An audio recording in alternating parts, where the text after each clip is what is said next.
In Marketplace Law today, have you been checking your own health, your financial health?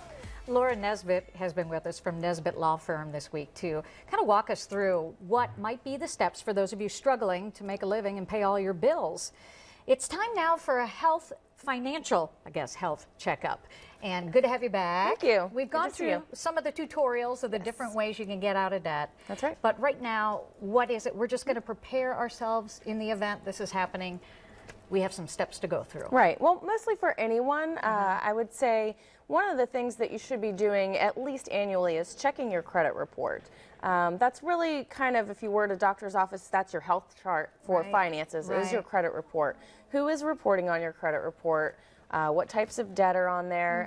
And it also has a lot of detail about if you're paying on time, what type of account it is, and those types of things. So you want to make sure first that everything on there is correct, that you don't have negative reporting that really should not be that way.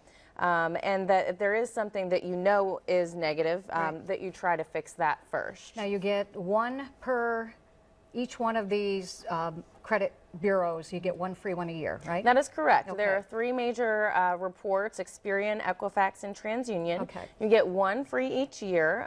The free site to go to is annualcreditreport.com. That's the actual free one. And you can pick one of those three. So if you actually space it out every 4 months, you'll have a free report every 4 months that you can check your financial health. You don't have to pull them all at one time to look. Okay, so assuming we did that, we see there are some big issues. We come to you.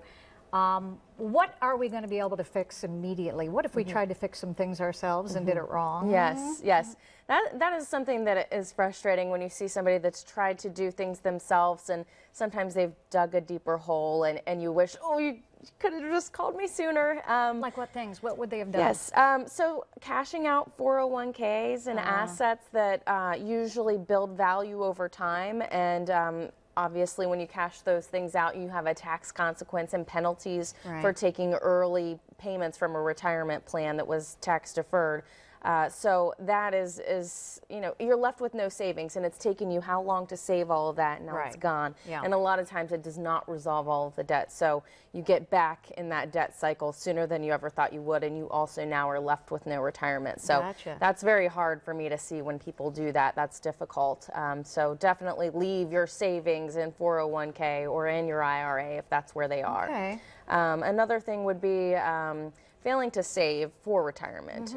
So if you have an employer that's going to do a match or a safe harbor automatically, if you just save the same percentage, absolutely you want to save that. Do that, okay. Yes, absolutely. And another thing that I see people do, I'm trying to remember my notes because some of these things are really important, is they think that they're a little bit overwhelmed, and instead of making the mortgage payment, they say, well, I can't afford $1,500 right now, but I can afford to pay $25 to this credit card, $50 to this one, $35, and keep all of these little guys up, but they're falling behind on their mortgage, and really you need somewhere to live. We can fix the credit card things, and we can fix a mortgage, but it's just a bigger fix. So if we have the mortgage current, we have a smaller fix that we can apply. Basically, I think that the key is here, get help before you think that you are helping yourself. That's correct. If you do something wrong, it's 10 times worse. Yes, it can be.